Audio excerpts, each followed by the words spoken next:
নমস্কার বন্ধুরা, welcome back to my channel. শুরু করছি একটি ভিডিওর টাইটেল থাম্বনেল দেখে অবশ্যই বুঝতে পেরেছো ভিডিওটা হতে চলেছে দেবলীনাকে নিয়ে। দেবলীনা আজকে একটা লাইভ করেছে, আজকে না গতকাল রাত্রে বোধহয় করেছে। যাই হোক, একটা লাইভ ওর এসছে, এটা আজকে ভীষণভাবে ভাইরাল হয়েছে চারিদিকে। তো আমি আমার চ্যানেলে দিয়েছি, তোমরা চাইলে দেখতে পারো বা অনেকে হয়তো দেখেছো। তো এখন এসছি আমার মতামত জানাতে। প্রতিদিনই ধরো এমনি লাইভ বা কোনো কিছু ভিডিও দিলেও আমি আমার মতামতটা জানিয়ে যাই, ঠিক আছে? কারণ আমার মনে হয় যখন ভিডিও করছি চ্যানেলে তখন নিজস্ব মতামত তো অবশ্যই দেওয়া উচিত, তাই না? শুধু অন্যের মতামত তুলে ধরলে তো হয় না। তো চলো ভিডিওটা শুরু করি। তো প্রথমেই বলি যে এই যে ধরো দেবলীনা আজকে যে লাইভটা করেছে সেখানে অনেক কথা সে বলেছে, ঠিক আছে? অনেক কথা বলেছে, তার মনের কথাগুলো বলেছে। এবং আমার খুব খারাপ লাগছে যে মনে হচ্ছে সেটা হসপিটাল থেকেই লাইভটা করেছে।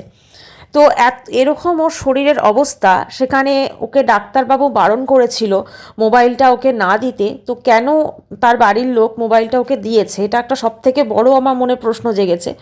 কারণ মোবাইলটা তো আমার মনে হয় দূরে সরিয়ে রাখলেই ভালো হতো। যাই হোক, কোথাও না কোথাও আজকে ওর যে পুরো যে বক্তব্যটা ছিল, পুরো যে কথাবার্তা ছিল, সেটা কিন্তু ও মনে করছে ওটা ওরই প্রবলেম, কিন্তু ওর ওটা শুধু প্রবলেম নয়।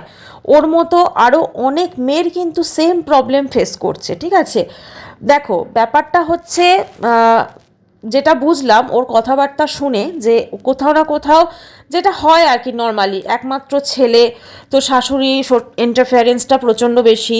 এবং মানে একটা হয় না যে বিয়ের পর বা মা মনে করছে চলো ছেলে ভাগ হয়ে গেছে, তো ছেলেকে নিজের কাছে টেনে রাখার চেষ্টা, এরকমই কিন্তু গল্পটা।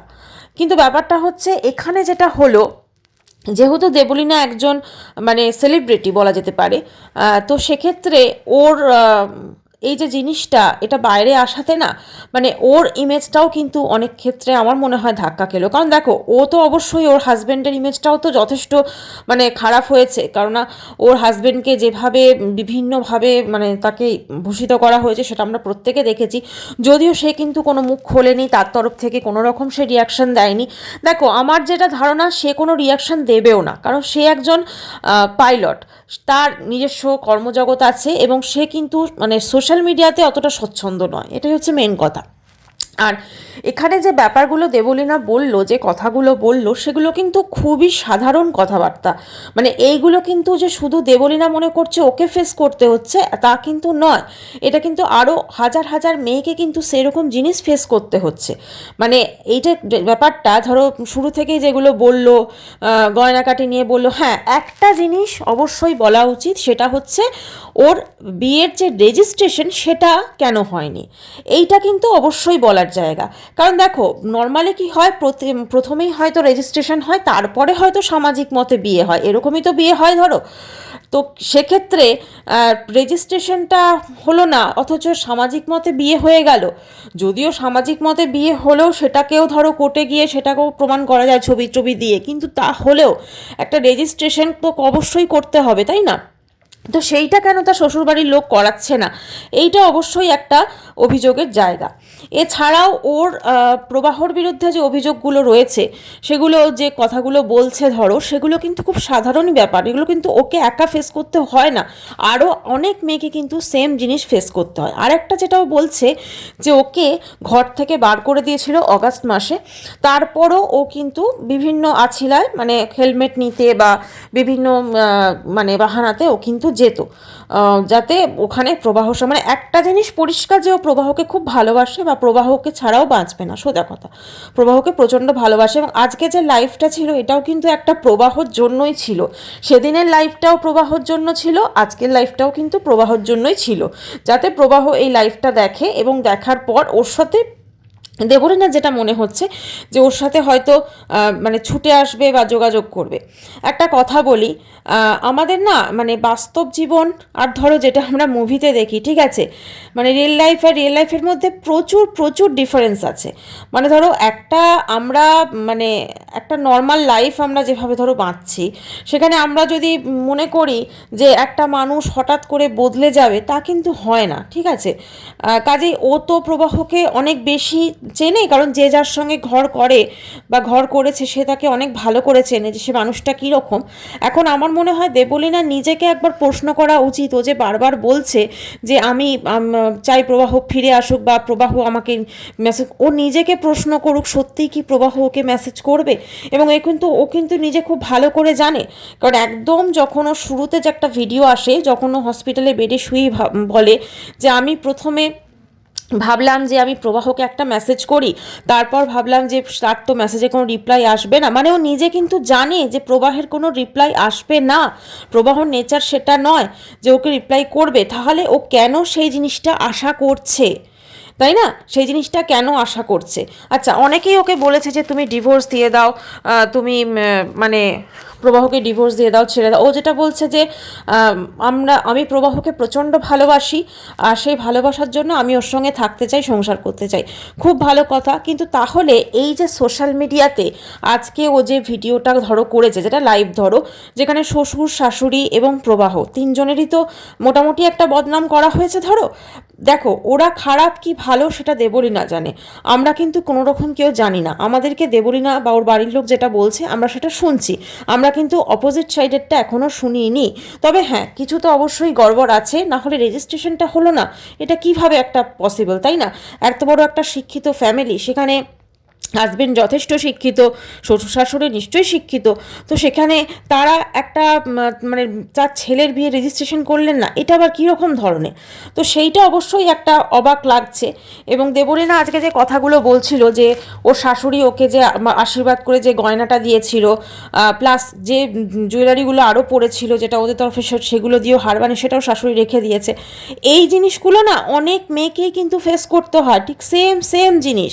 এখানে শাশুড়ি যে ওর হাতটা রেখে দিয়েছে, এটা কিন্তু শুধুমাত্র টাকা পয়সার জন্য নয়, এটা হচ্ছে একটা অধিকার বোধ যে আমি আটকে রাখতে পারি, আমার থেকে তোমাকে চাইতে হবে, এরকম একটা ব্যাপার। ঠিক আছে? আচ্ছা, এখানে আরেকটা জিনিস মানে অবশ্যই বলার মানে দরকার, সেটা হচ্ছে দুটো মা, মানে দেবলীনার মা এবং হচ্ছে প্রবাহর মা, এই দুটো মায়ের জন্য দেখো এদের মানে দুজনেরই কিন্তু একটা লাইফটা অন্যরকম হয়ে যাচ্ছে, তাই না? প্রবাহ সঙ্গে দেবলীনা সংসার করতে চায় এবং অবশ্যই ওরা একসাথে হবে, মানে এই যে সিচুয়েশনটা হয়েছে এটা টেম্পোরারি। আর এই যে জিনিসটা দেবলীনা করেছে, এটা আমি জানি না কেন করেছে, খুব কি প্রয়োজন ছিল। ও লাস্টে অবশ্য বলল যে আমি ভেবেছিলাম প্রবাহকে শিক্ষা দেওয়ার জন্য প্রবাহ বুঝবে, কিন্তু সত্যি কি প্রবাহ বুঝলো? এটা তো আরও বেশি অন্যরকম হয়ে গেল, তাই না?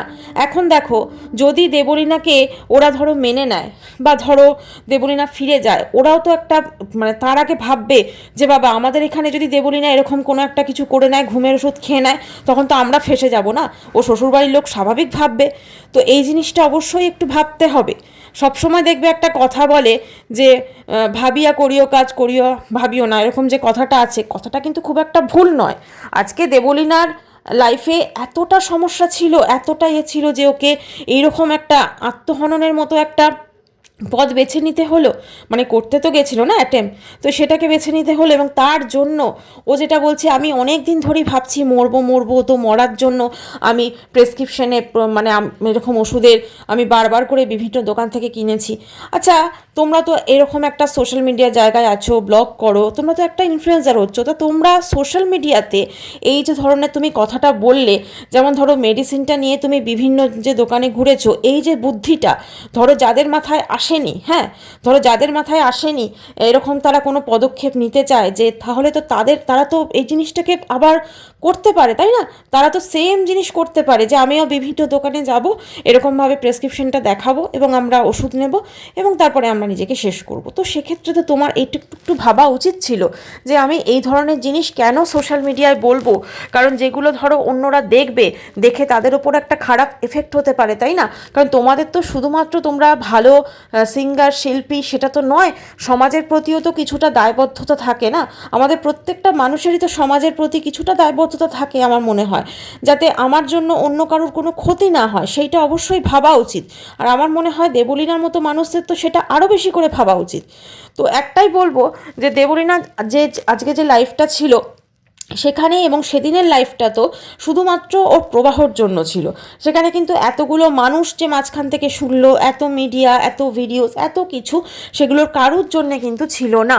কিন্তু এই জিনিসটা এমনই একটা হয়ে গেল, একটা মানে লোক হাসানোর মতো ব্যাপার হয়ে গেল। ঠিক আছে, এখন দেখো দেবলীনাকে কিন্তু বিভিন্ন জায়গায় শো করতে যেতে হয়, বিভিন্ন মানুষজনকে ফেস করতে যেতে হয়। তো সেক্ষেত্রে ওরই কিন্তু কোথাও না কোথাও একটু তো প্রেস্টিজ ইস্যু বলো, একটু অসুবিধা তো অবশ্যই হবে যে আমি এরকম একটা স্টেপ নিলাম, এরপরে আমি ধরো যাব বিভিন্ন জায়গায়, বা হয়তো অনেকে ওকে শো কম দেবে, এটাও হতে পারে, ওর প্রফেশনাল জগতেও হয়তো খানিকটা খামতি হতে পারে, তাই না? তো অবশ্যই এই জিনিসটা ওর আগে ভাবা উচিত ছিল। এবং শুধু ভাবা না, এই জিনিসটা যেটা হয়েছে, দেখো অশান্তি তো একটা অবশ্যই হয়েছে, কারণ কাউকে ঘর থেকে বার করে দেওয়া, কোনো ঘরের বউকে, আর সব থেকে বড় কথা যেটা, ওকে যখন বার করে দিল ওরা, ও যেটা বলছে, তাহলে ওরা কেন সেখানে কোনো মানে পুলিশ স্টেশন গেল না? কারণ ও আইনত কিন্তু স্বামীর বাড়ি থেকে বা শ্বশুর বাড়ি থেকে কিন্তু কোনো মেয়েকে বার করে দেওয়া যায় না। এমনকি কোনো মেয়ের যদি ডিভোর্স কেসও চলে, তাহলেও কিন্তু সে শ্বশুর বাড়িতে আলাদা করে স্বামীর সাথে থাকতে পারে, এটা কিন্তু আছে।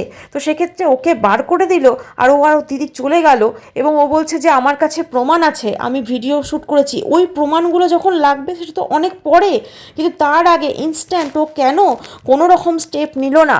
আর ওকে এটা ভয় পেয়েছিল যে স্টেপটা নিলে আমি প্রবাহকে হারিয়ে ফেলবো, বা প্রবাহ আমার জীবন থেকে চলে যাবে। কিন্তু আজকের যে সিচুয়েশনটা হয়ে আছে, হয়তো সেটা হতো না।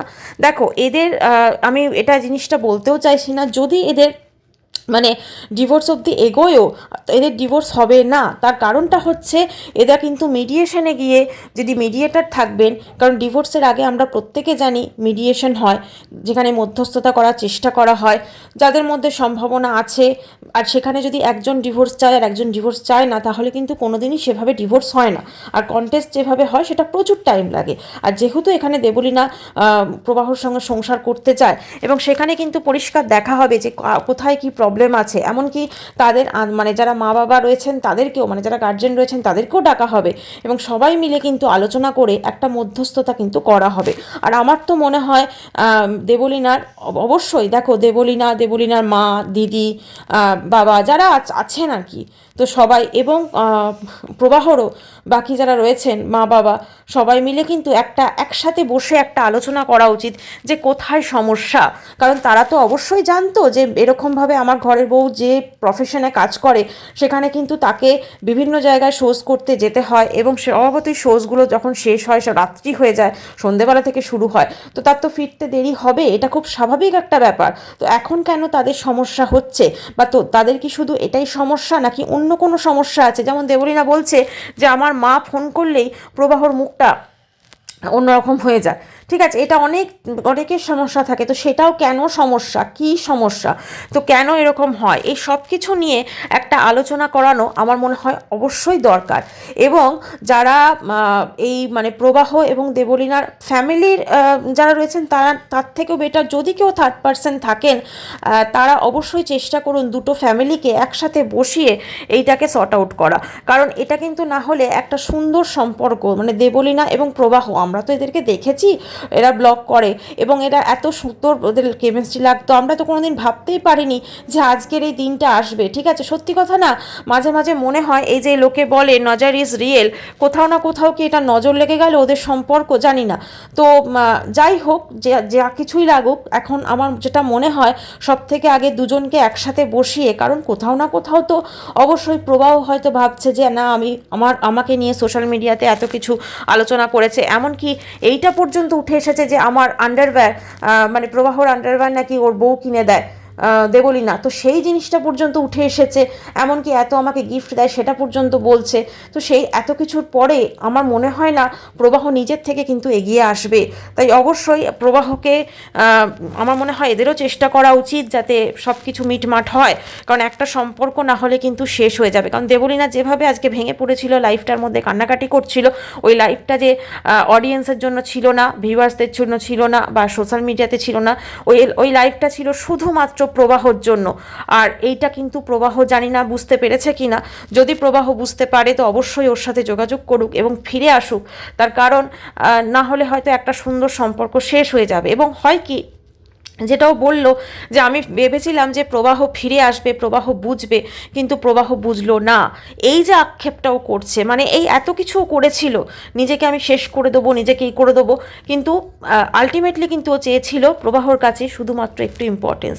তো যাই হোক বন্ধুরা, সব যেন ঠিক হয়ে যায় এটাই আশা করি। চ্যানেলটা সাবস্ক্রাইব করবেন। বাই।